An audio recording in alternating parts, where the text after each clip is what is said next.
dari buku di Syabak semua. Tapi Ustaz menggunakan buku susunan Yusuf, Syekh Yusuf akan tahu. Jadi buku ni ada diterjemahkan, tapi bila saya call KBC tu, Kelang Bookstore, dia kata dah tak ada. Jilid 1 tu memang dia tak buat lagi, dia tengah perbaharui, dia nak reprint, ada pemutulan apa semua lah. Jadi memang buat masa ni Ustaz kata kita dengar, buat catatan, kemungkinan kita kan lebih ingat apa yang disampaikan. Jadi tanpa membuang masa, saya persilakan Ustaz mula.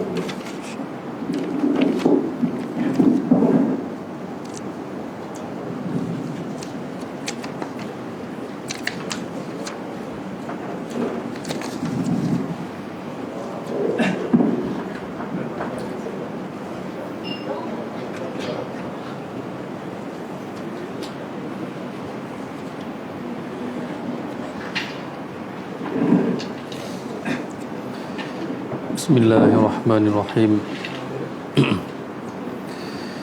Wassalatu wassalamu ala rasulihil karim wa ala alihi wa sahbihi ajma'in wa ala man tabi'ahum bi ihsanin ila yaumiddin. Qala Allah subhanahu wa ta'ala fi kitabihil karim, a'udzu billahi minasy syaithanir rajim. Laqad anzalna ilaykum kitaban fihi dzikrukum afala ta'qilun. وقال النبي صلى الله عليه وسلم الله في أصحابي لا تتخذوهم من بعدي غرضا فمن أحبهم فبحبي أحبهم فمن أبغضهم فببغضي أبغضهم. Alhamdulillah, syukur kepada Allah Subhanahu wa taala atas nikmat Islam, atas nikmat iman, atas nikmat Quran, atas nikmat harta kekayaan, atas nikmat kesihatan, atas segala kurniaan yang Allah Subhanahu wa taala berikan, atas segala doa yang Allah Subhanahu wa taala makbulkan. Banyak bersyukur kepada Allah Subhanahu wa taala. Insya-Allah kita akan belajar daripada kitab Hayatus Sahabah berkenaan dengan kehidupan para sahabat radhiyallahu alaihim ajma'in. Mungkin hari ini kita lebih belajar untuk memahami akan tujuan kita, akan pengarang kitab ini. Yang pertama sekali, Hayatus Sahabah adalah kehidupan khairul khalaiqi ba'dal anbiya, makhluk yang terbaik di atas muka bumi selepas para anbiya alaihi salatu wassalam adalah para sahabat Rasulullah sallallahu alaihi wasallam. Allah telah utuskan mereka untuk menyambut Nabi sallallahu alaihi wasallam, tetapi bukan dengan mudah, sebab Allah Subhanahu wa taala nak anugerahkan sesuatu yang maha agung. Maka pemberian Allah Subhanahu wa taala juga bergantung kepada kemahuan, keinginan, kesungguhan, pengorbanan, mujahadah yang mereka lalui, dan dengan susah payah Rasulullah sallallahu alaihi wasallam sendiri untuk menyatukan mereka, menyediakan mereka.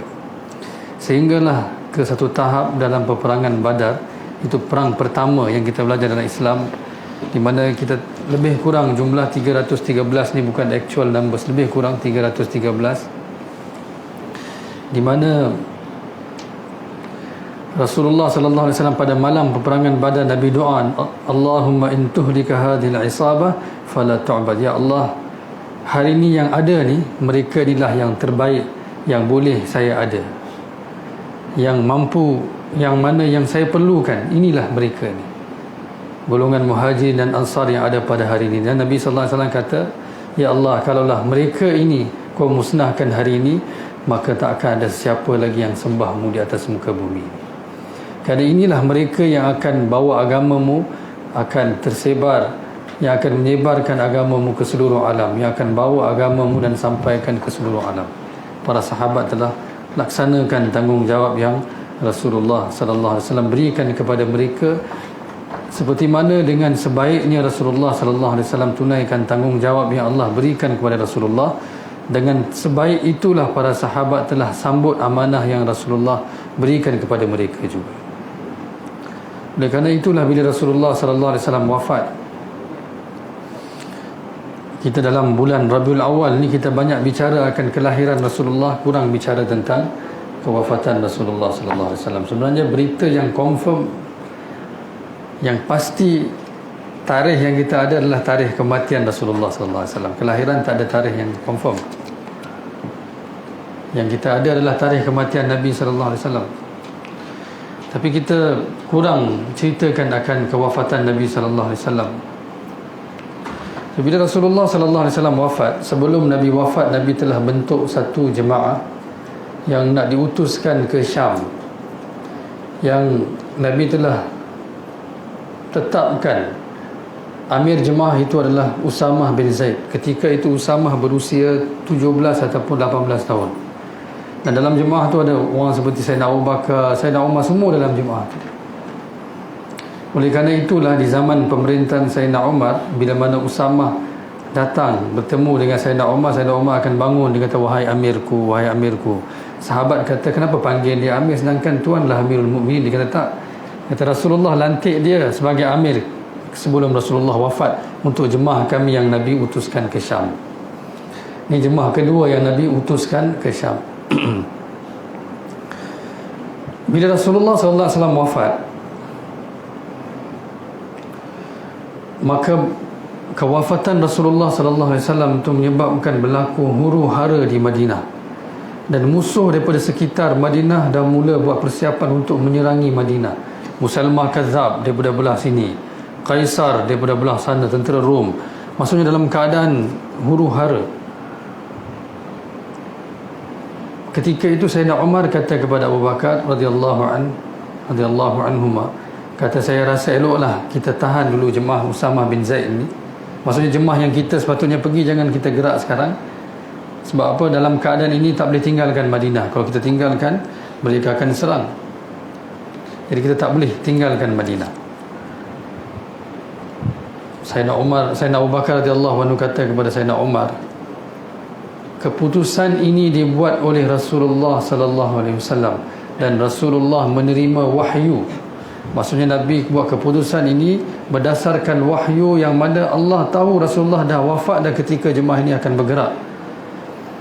Maka Sayyidina Umar pun mengalah. Sayyidina Umar kata, baiklah, tapi sekurang-kurangnya tukarlah amir, ketuanya, sebab ketua yang muda mungkin tak mampu. Dia kata, bolehkah aku menukar keputusan yang dibuat oleh Rasulullah sallallahu alaihi wasallam sendiri? Kita jemaah akan bergerak dan amir yang sama akan bergerak. Bila mana jemaah itu bergerak, orang yang sama yang bawa berita kewafatan Rasulullah kepada Kaisar ataupun kepada Raja Rom, dia juga membawa berita bahawa jemaah sahabat juga telah berlepas daripada Madinah untuk menyerang tentera Rom. Dia kata, pelik mereka ni, Rasulullah baru wafat pun mereka punya semangat begitu sekali. Dan Abu Bakar Siddiq punya kata, tinggalkan Madinah, kosongkan, pergi bertebaran di sekitar Madinah. Maka orang lalu lalang yang lalu lintas, mereka berjumpa dengan para sahabat. Mereka kata, kalau yang datang keluar pun ramai begitu sekali, di Madinah mesti lagi ramai. Maka mereka batalkan niat mereka untuk serang Madinah. Tapi kalaulah sahabat tukar niat ketika itu, guna akal mereka, kata itu lain, kan, itu lain. Itu zaman Nabi hidup, Rasulullah punya keputusan. Sekarang Rasulullah tak ada, kena tukarlah, kan. Kita kena ahkam, kita kata apa, berubah mengikut zaman, kan. Maka ubahlah. Maka apa berlaku? Mereka dah serang dan dah kalah semua, dan terkuburlah kubur mereka di Madinah seperti mana berlaku di zaman pemerintahan Yazid. Yazid hantar tentera serang Madinah, berapa ribu.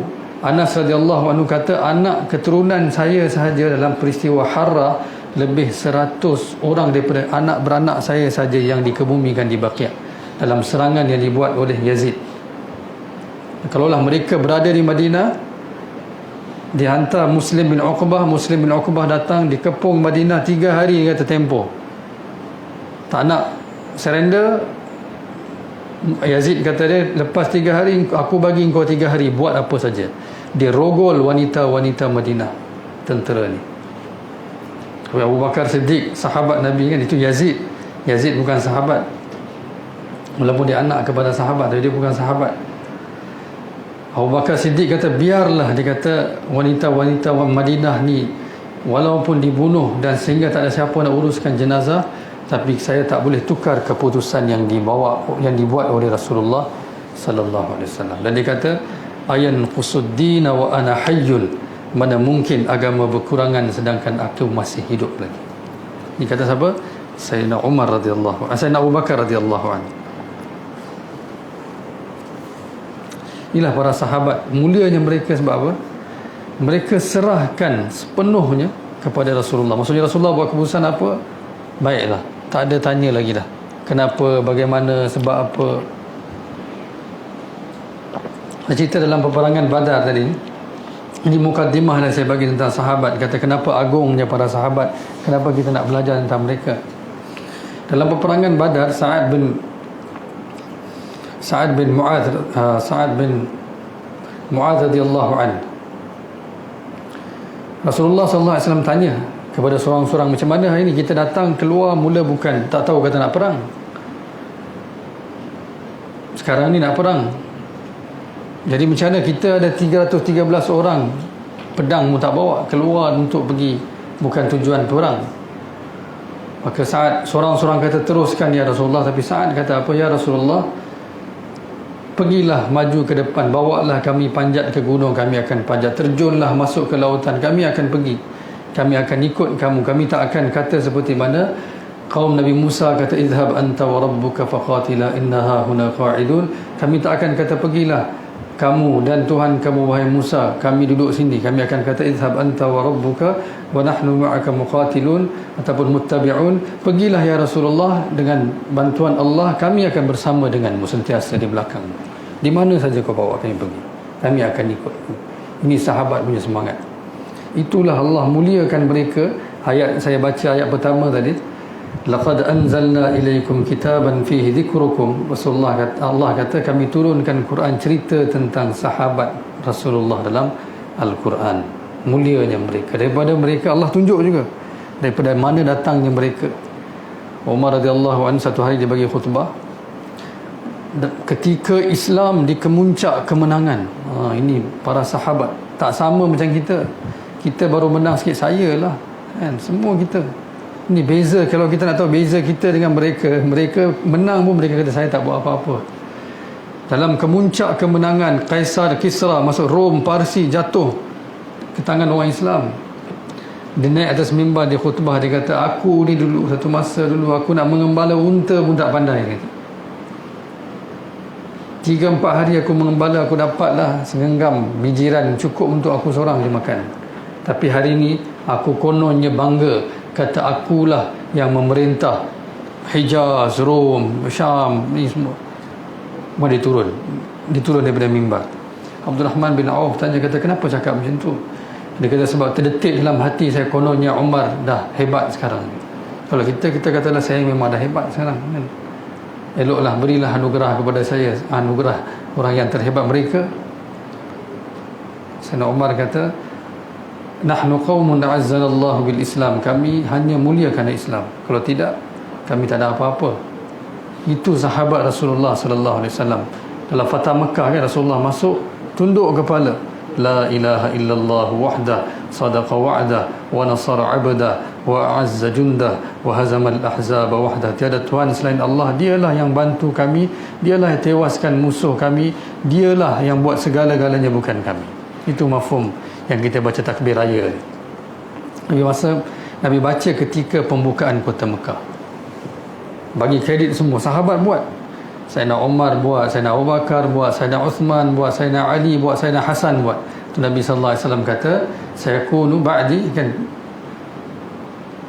selepas aku 30 tahun khalifah ala manhajin nubuwah, kemudian akan datang seorang raja yang adil dan selepas itu semua zalim. Dan 30 tahun ni siapa ni lah? Abu Bakar, Umar, Uthman, Ali, Batu Hasan radhiyallahu anhu. Hasan meninggal pada tahun 41 Hijrah, pada bulan Rabiul Awal juga. Hasan radhiyallahu anhu. Nabi wafat 11 Hijrah. 11 tambah 30, 41. Ngam 30 tahun, seperti mana Nabi sebut, selepas aku 30 tahun sahaja akan pemerintah diperintahi oleh khalifah atas manhaj kenabian. Ini para sahabat Nabi sallallahu alaihi wasallam. Mereka tak buat apa pun kecuali perkara itu Nabi sallallahu alaihi wasallam ajar mereka. Dan kalau bercanggah mereka tinggalkan terus. Mereka tak gunakan akal mereka ke atas Quran dan sunnah. Bahkan mereka berjalan dengan menggunakan, menjadikan Quran dan sunnah sebagai panduan. Sebab itu Allah Subhanahu wa taala telah muliakan mereka radhiyallahu anhum wa radu'an. Kata Allah telah redha dengan mereka dan mereka redha dengan Allah Subhanahu wa taala. Itulah kita nak belajar kehidupan mereka. Sedikit sebanyak tentang kitab Hayatus Sahabah yang saya kata yang dikarang oleh Syekh Maulana Muhammad Yusuf Al-Kandahlawi rahmatullahi alaih.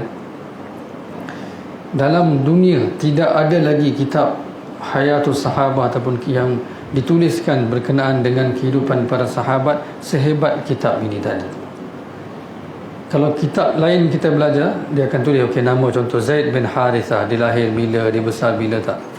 Maulana Yusuf rahmatullah alaih disusunkan mengikut bab. Dalam bab dakwah dia cerita semua. Lepas tu bab jihad, bab lapar, dia buat bab-bab dan susunan dia tu memang al-badi', maksudnya yang luar biasa. Yang luar biasa, yang tak pernah lagi orang susun dan diterima di seluruh dunia bahawa kehidupan yang kitab yang ditulis atas kehidupan para sahabat yang paling hebat dan tak pernah lagi ada orang susun sehebat ini. Ini 3 jilid, bukan sikit, dan bahasa dia pun bukan bahasa karangan hari ini, sebab yang dinukilkan semua adalah bahasa ayyamut tasyri', iaitu bahasa zaman ketika itu punya. Bukan bermakna Quran, maksudnya dalam bahasa Quran lah, dan bahasa perkataan dia bukan bahasa seperti kitab-kitab hari ini. Kitab dia gunakan standard daripada hadis-hadis, daripada sirah, riwayat-riwayat sirah, ayat Quran, daripada hadis Nabi, daripada asar dan lain-lain. Maulana Yusuf rahmatullah alaih memang seorang yang sangat gemar untuk menceritakan akan kehidupan para sahabat ridwanullah alaihim ajma'in, sehingga untuk setiap perkara dia tahu apakah, bagaimana Rasulullah sallallahu alaihi wasallam buat pada perkara ini dan apakah tindakan para sahabat dalam perkara ini. Orang yang sampai dia boleh tahap level itulah layak menjadi seorang pemimpin yang boleh memimpin seorang ke arah syurga. Ni Allah kata, dan Nabi kata dalam Quran, Nabi SAW bersabda dalam hadis juga, kata ashabi kan nujum, sahabat aku seperti bintang, ikut mereka baru kamu akan dapat kejayaan. Ni Nabi kata, bukan saya kata. Allah Subhanahu wa taala kata ikut mereka. Was-sabiquna al-awwaluna minal muhajirin wal ansar walladzina tabauhum bi ihsan. Siapa ikut mereka radhiyallahu anhum wa radu'an. Walladzina ja'u min ba'dihim yaquluna rabbana ighfir lana wa li ikhwanina alladhina sabaquna bil iman. Mereka yang datang selepas para sahabat ikut mereka dan doakan para sahabat. Itu pun untuk mereka, Allah kata untuk mereka kami bagi kejayaan juga untuk kita. Betul, kita kena betulkan kefahaman kita dengan sedar, dengan kesedaran bahawa mereka adalah golongan yang digelar khairul quruni qarni. Golongan yang Nabi kata qarn yang terbaik adalah qarn aku, abad yang terbaik adalah abad aku, dan mereka yang hidup bersama dengan Rasulullah sallallahu alaihi wasallam. Sebab apa? Sebab seperti saya sebut tadi lah, mereka punya ketaatan mereka tu luar biasa. Mereka tak ada hanky-panky, tak ada itu ini excuse, alasan tak ada. Nabi dah kata buat, tak payah fikir lagi dah. Tu kehebatan dia. Tu Maulana Yusuf rahmatullah alaih telah susun kitab ini, dan insya-Allah kita akan cuba baca daripada awal, dan mudah-mudahan Allah Subhanahu wa taala berikan kita taufik untuk sampai ke penghujung, kerana kitab ni bukan kitab kecil. Mungkin saya beruban dulu. Saya pun dah ada sikit-sikit kan. Mungkin saya dah beruban penuh kita sampai, tapi tak apalah. Azam kita kena azam untuk sempurnakan macam mana pun kan. Sampai mana, lepas tu tuan pengurusi sambung. Kalau saya jalan dulu, tuan pengurusi sambung. Tapi insya-Allah sama-samalah kita belajar supaya Allah Subhanahu wa taala berikan kita kefahaman dalam sirah Nabi sallallahu alaihi wasallam, kehidupan para sahabat radhiyallahu alaihim ajma'in, yang Quran sendiri Allah turunkan untuk cerita tentang mereka. Malangnya kita baca Quran, kita pun tak tahu kata Allah turunkan Quran itu pun cerita tentang para sahabat lah, ataupun tentang Rasulullah lah, ataupun tentang nabi-nabi lain lah. Mana ada cerita lain? Kalau kata Allah cerita tentang orang kafir, kafir zaman Mekah, zaman Rasulullah SAW di Mekah, di Madinah, orang Yahudi, apa mereka buat kan? Satu-satu surah Allah turun cerita. Contoh surah Munafiqun, cerita tentang Banu Mustalik, Al-Muraisi', peperangan tu. Satu surah turun cerita kan. Suratul Hasyr turun tentang Banu Quraidah, cerita tentang tu. Semua surah-surah ni turunkan cerita tentang para sahabat. Bayangkan agungnya mereka. Lepas sulh Hudaibiyah, Sayyidina Umar dia agak kecewa sebab tak dapat mengerjakan umrah. Kalau kita pun kecewa, dah pergi, dah pakai baju semua kan, dah pakai baju, dah pakai ihram semua, tak dapat buat. Nabi kata pulang, cukur kepala, pulang. Tapi dalam pulang tu turun surah Fatah, inna fatahna laka fatham mubina, kata kami telah berikan kemenangan yang besar kepada kamu. Sayyidina Umar kata kepada Rasulullah, ya Rasulullah, adakah ini kemenangan? Kemenangan ke? Rasulullah kata, ya, Allah kata inna fatahna laka fatham mubina liyaghfira laka Allahu ma taqaddama min dhanbika wa ma ta'akhkhar wa yutimma ni'matahu 'alayka wa yahdiyaka siratan mustaqima. Kata ini kejayaan dan Allah nak ampunkan dosa kamu dengan apa sahaja yang berlaku ini. Maka Umar dia tak tanya banyak, dia pergi dan dia mula bagi tahu semua. Dia kata dah turun ayat Quran, kata ini kemenangan. Dah turun ayat Quran, kata ini kemenangan. Ini para sahabat Rasulullah sallallahu alaihi wasallam. Kalau kita menang apa? Kalau kita hidup zaman Rasulullah sallallahu alaihi wasallam pun tak tahulah apa yang kita buat kan. Ada satu orang sahabat ni, dia duduk dalam majlis dia, ada seorang datang jumpa dia. Dia kata, kalaulah, dia kata, aku hidup zaman Nabi kan, bersama dengan Rasulullah, dah aku dukung Rasulullah, aku tak bagi Rasulullah pijak bawah apa pasir tanah sekalipun. Macam kita lah hari ni kan, kita punya nasyid kita kan, subhanallah kan kadang kan, tapi suruh amal sunnah nanti dululah kan. Nyanyi-nyanyi boleh lah, practically bila suruh buat susah, berat-berat. Dia kata kalau lah, dia kata kat siapa dia cakap pun, dekat Huzaifah ibn al-Yaman. Dia kata korang buat apa? Dia kata kalau aku hidup, dia kata aku dukung Nabi. Huzaifah ibn al-Yaman kata diam, kata kau jangan cakap itu. Dia kata aku ingat lagi malam yang sejuk, gelap gelita dalam peperangan Khandaq, bila Nabi minta seorang bangun untuk jadi pengintip. Masa tu dalam keadaan lapar, dalam keadaan sejuk, gelap, ketakutan. Siapa pun tak bangun masa tu, Nabi hantar aku pergi dan aku pergi. Nabi doakan aku. Lepas tu ada seorang sahabat lagi, satu lagi cerita lebih kurang sama macam ni. Dia kata diam, dia kata jangan cakap begitu. Dia kata ramai orang di zaman Rasulullah yang hidup bersama Rasulullah, lihat wajah Rasulullah tapi tak beriman kepada Rasulullah. Jangan kamu sangka baik sangat dengan diri kamu. Kata kalau kamu hidup ketika itu, kamu dah terima dakwah dan kamu dah sanjung Rasulullah. Kerana ramai yang hidup sampai mati di kalangan Nabi tapi tak beriman langsung kepada Rasulullah, bahkan menentang Rasulullah sallallahu alaihi wasallam.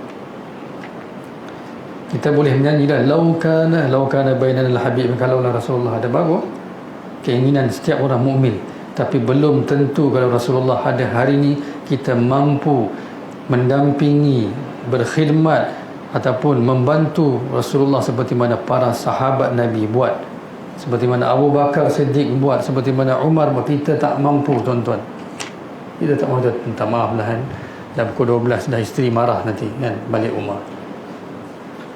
Tak mampu.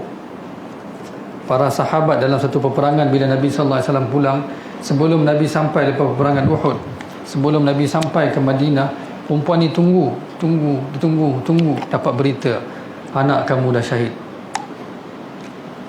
Dia kata inna lillahi wa inna ilaihi raji'un. Dapat berita lagi, kata ayah kamu pun dah syahid, kata inna lillahi wa inna ilaihi raji'un. Dapat berita lagi, suami kamu pun dah syahid, kata inna lillahi wa inna ilaihi raji'un. Dia kata bagaimana dengan Rasulullah? Yang dia tunggu Rasulullah sallallahu alaihi wasallam. Sehinggalah dia nampak Rasulullah sallallahu alaihi wasallam muncul di depan dia dan dia tersungkur jatuh. Kemudian dia kata, ya Rasulullah, setiap musibat selepas engkau, maksudnya selagi engkau ada, bagi aku tak ada apa-apa. Bagi mereka Rasulullah lah segala-galanya. Mereka boleh kurbankan apa sahaja untuk Rasulullah sallallahu alaihi wasallam. Ini para sahabat Rasulullah sallallahu alaihi wasallam. Kita tak mampu buat. Tapi mereka buat, itulah kedudukan mereka. Allah Subhanahu Wa Taala sanjung, angkat. Dan insya-Allah kalau kita ikut para sahabat dalam kita mendukung syariat Allah, sunnah Nabi sallallahu alaihi wasallam, sekecil-kecil sunnah Nabi sallallahu alaihi wasallam, mudah-mudahan Allah Subhanahu Wa Taala muliakan kita juga. Bermula dengan belajar kehidupan mereka, dalam Hayatus Sahabah pun kita akan belajar kehidupan Rasulullah sallallahu alaihi wasallam sendiri. Bagaimana Rasulullah sallallahu alaihi wasallam kan, kita akan belajar tentang Rasulullah sendiri. Kemudian para sahabat punya kehidupan dalam keadaan ini, apa mereka buat, bagaimana mereka bertindak kepada dakwah yang sampai kepada mereka. Bukan semua yang beriman terus. Sayyidina Abu Bakar Siddiq saja yang Nabi kata ada satu hari Sayyidina Abu Bakar dengan Sayyidina Umar berlaku perselisihan antara mereka. Maka Sayyidina Abu Bakar marah Sayyidina Umar, dan Sayyidina Abu Bakar rasa tak sedap hati, dia minta maaf kepada Umar, tapi Umar tak nak maafkan sebab dia kecil hati. Sayyidina Abu Bakar Siddiq radhiyallahu anhu pun pergi mengadu kepada Rasulullah. Ya Rasulullah, dia kata, ya Rasulullah, aku tersilap, aku marah sedikit kepada Umar dan aku dah mohon maaf, tapi dia tak nak maafkan aku. Nabi kata, ghafarallahu laka ya Abu Bakar, kata Allah dah ampunkan kau wahai Abu Bakar, jangan risau. So, tiba-tiba Umar bila dia fikir panjang, dia pun rasa bersalah, dia datang maksudnya nak berdamai balik dengan Abu Bakar. Bila dia datang, Nabi SAW palingkan wajah Rasulullah SAW, dan kemudian Nabi kata, tak boleh ke kau biarkan aku dengan sahabatku ini? Dia telah membantuku ketika kamu semua menentang aku. Dia telah membelanjakan harta dia keseluruhannya kepada aku ketika semua orang tak nak bagi apa-apa kepada aku. Zaman awal dakwah Nabi dalam keadaan sangat susah, tak ada apa-apa, kerana semuanya disekat. Bila Nabi mula dakwah, semua disekat, apa pun tak boleh buat apa lagi. Maksudnya harta disekat, perniagaan disekat, last sekali makan minum pun kena boikot. Begitu akhirnya bila Abu Talib meninggal dunia, Nabi dihalau keluar daripada Mekah. Perjalanan Nabi ke Taif itu bukan pilihan Nabi, tak ada pilihan. Nabi tak ada pilihan. Jemaah haji datang, Nabi akan pergi pujuk rayu, tolonglah, bagilah, bawalah aku pergi. Nabi kata, may yu'awini hatta uballigha risalata rabbi, siapa nak bantu aku, boleh tak bantu aku, may yansuruni, siapa nak bantu aku supaya aku dapat sampaikan risalah Allah ni. Tak ada siapa pun terima. Last sekali Nabi bergerak pada waktu malam, buka kasut dengan Zaid bin Harithah supaya tak tahu, kata tak, orang Mekah tak sedar, supaya mereka tak perasan Nabi nak keluar daripada Mekah, sebab mereka dah tak ada siapa-siapa bagi jaminan, maksudnya mereka boleh buat apa-apa saja kepada Rasulullah SAW. Nabi pergi senyap-senyap ke Taif.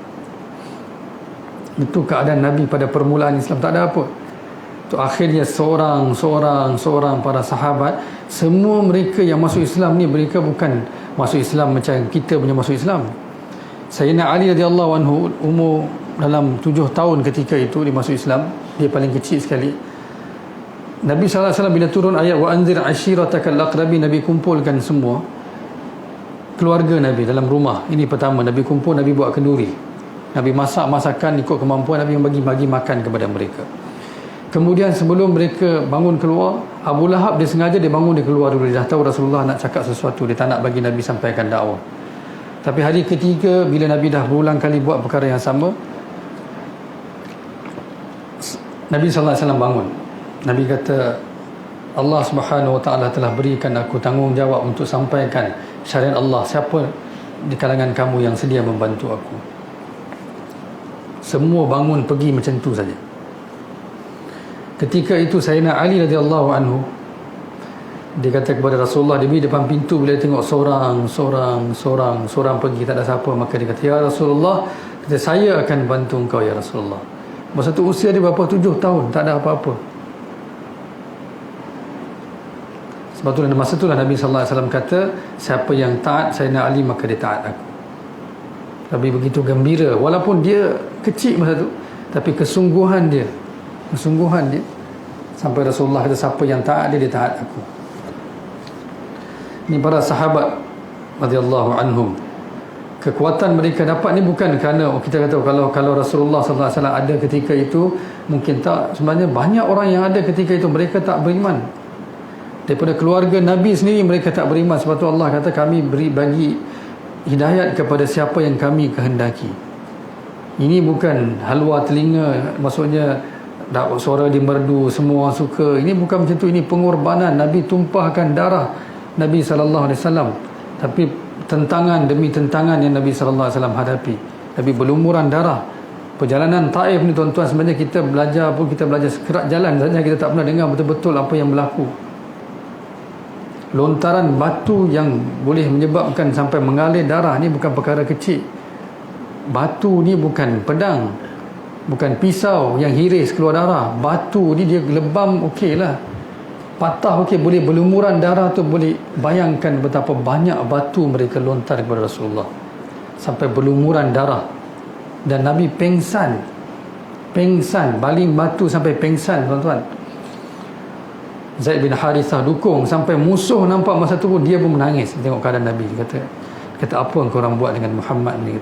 Utbah Ibn Rabi'ah dia nampak, dia kata apa yang korang buat dengan Muhammad ni, dia kata. Sedangkan dia menentang Rasulullah SAW, dia pun sedih melihat, kata apa yang kau buat dengan Muhammad.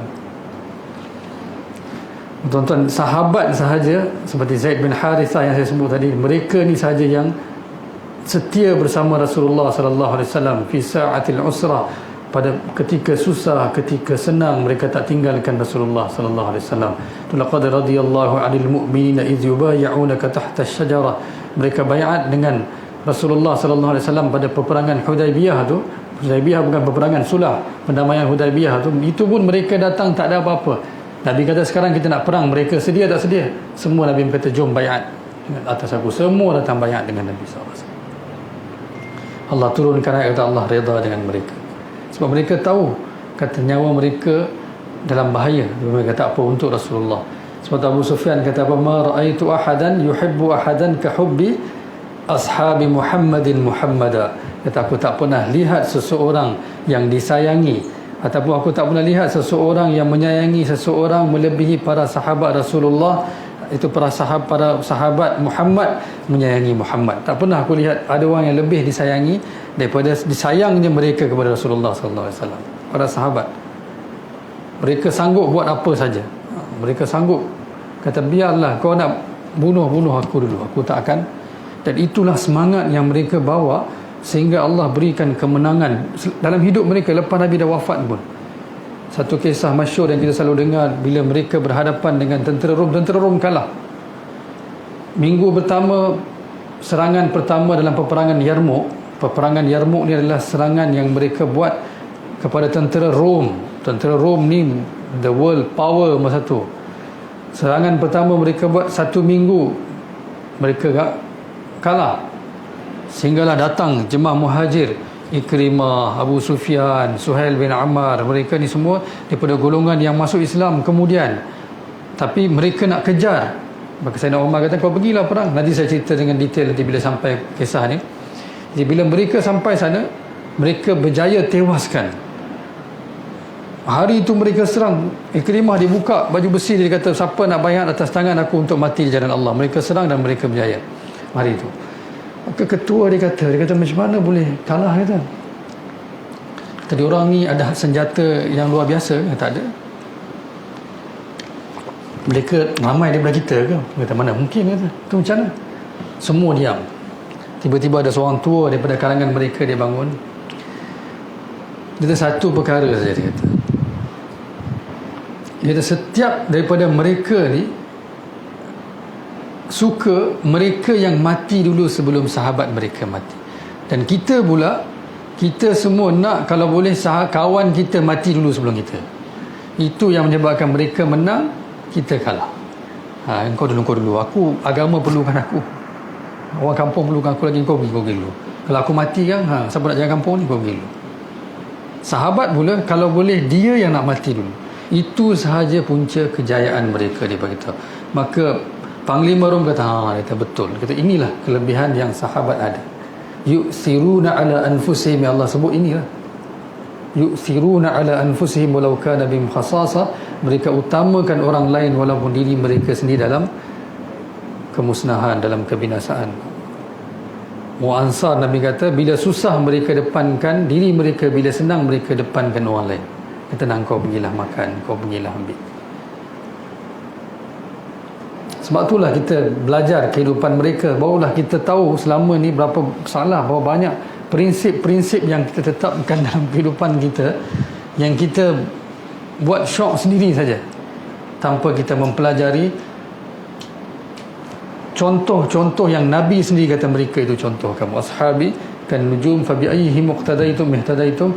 Mereka itulah bintang-bintang di langit. Kita tak ambil mereka sebagai contoh. Kita reka, kita kata saya nak anak-anak jadikan saya contoh. Dan kita mula pergi buat sesuka hati kita, akhirnya anak-anak kata apa? Itu ayah bolehlah, saya tak nak ikut ayah. Kalau kita ikut sahabat, kita tengok ayah saya berjaya ikut sahabat, saya pun nak ikut sahabat. Kita ikut sahabat mestilah berjaya, betul tak? Sahabat ikut sahabat, ikut Rasulullah sallallahu alaihi wasallam. Dan siapa ikut Rasulullah sallallahu alaihi wasallam, dah tentu dia berjaya. Ada satu orang Badawi di zaman Rasulullah sallallahu alaihi wasallam, dia datang, dia kata kat Rasulullah, ya Rasulullah, dia menjerit kuat-kuat, dia kata, ya Rasulullah, kita dengar kata engkau akan memerintah Hijaz ni.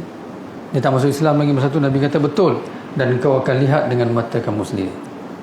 Dia kata aku dengar juga kata semua raung Parsi pun akan jatuh ke tangan kamu. Nabi kata betul, itu pun kamu akan lihat ketika kamu hidup lagi. Dia kata engkau kata bila semua kita dah mati kita akan dibangunkan di mahsyar. Nabi kata betul, dan aku akan pegang tangan kamu, aku akan ingatkan kamu perkara ini di mahsyar nanti. Zaman Sayyidina Umar radhiyallahu anhu, Sayyidina Umar akan beri protokol kepada sahabat ni. Sahabat lain tak puas hati, kata apa kelebihan dia? Wahai Umar, kata orang lain semua kau tak, dia datang kau bangun, kau muliakan. Dia kata kau tak dengar, kau tak tahu apa yang aku dengar. Nabi kata Nabi akan pegang tangan dia di mahsyar nanti.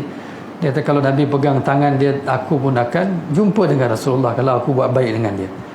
Dan dengan berkat dia aku pun akan bertemu dengan Rasulullah. Kalau Nabi dah pegang tangan dia, takkan Nabi nak lepaskan sebelum bawa dia masuk syurga. Begitu mereka yakin kepada perkara ni. Kita cara sahabat pun tak nak ikut, apatah lagi nak mulia dalam bab iman. Kan dalam bab iman, kalau tuan-tuan tak tahu perkara ni, sesiapa sahaja yang membenci mana-mana sahabat, maka iman dia tidak sempurna. Tak boleh benci mana-mana sahabat Nabi sallallahu alaihi wasallam. Siapa yang mencela boleh terkeluar daripada agama. Membenci tak sempurna. Kalau dia dah mula maki, menghina, terkeluar daripada agama. Mana-mana sahabat Nabi, tak kisahlah apa saja. Wa kullam wa'adallahu al-husna. Allah kata kami dah janjikan kebaikan untuk mereka semua. Ini perkara ni ijma'ul ulama, atau maksudnya ini bukan saya cakap, ulama bersepakat. Hadis yang saya baca tadi, Nabi kata takutlah Allah tentang sahabatku. Allahu fi ashabi. Takutlah Allah berkenaan dengan para sahabatku. Siapa sayang mereka, aku akan sayang dia. Siapa yang benci mereka, aku akan benci dia. Tak boleh.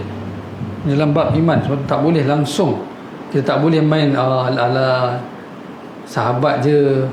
Itu kau, saya selalu dengar kan, itu kata-kata sahabat je, bukan sabda Nabi. Subhanallah je. Khairul khalaiqi ba'dal anbiya. Mereka adalah ciptaan Allah yang terbaik selepas Rasulullah, selepas para anbiya alaihi salatu wasalam. Bukan je, sebab pengorbanan mereka bersama dengan Rasulullah yang kita tak mampu buat. Kita tak boleh hidup macam ni. Kita ni semua in relax mode. Maksudnya semua kan, bangun pagi, solat, jogging, sarapan kan, semua on time. Lewat sikit BP naik kan, blood sugar naik kan, lepas tu kan macam-macam lah. Tak boleh ni, blood pressure naik, hari ni kena tidur awal. Mereka punya kehidupan memang tunggang terbalik, tak tentu hala. Rehat tak pernah cukup, makan tak pernah cukup. Rasulullah tidur pun tak pernah cukup. Rasulullah sallallahu alaihi wasallam bangun malam menangis kan? Bangun malam menangis. Dan para sahabat amal perkara tu. Mereka ikut Rasulullah sallallahu alaihi wasallam. Mereka buat seperti mana Nabi sallallahu alaihi wasallam buat. Mereka pun dalam keadaan okey, azan. InsyaAllah, sebenarnya saya ada tempat lain saya kena pergi selepas Isyak. Jadi kita berhenti di sini sajalah. InsyaAllah kita akan sambung pada bulan depan. Mudah-mudahan Allah panjangkan umur kita semua, dan kita akan mula baca daripada hadis pertama insyaAllah pada bulan depan. Subhanallah bihamdi, subhanakallahumma wa bihamdika, nasyhadu an la ilaha illa anta, nastaghfiruka wa natubu ilaik.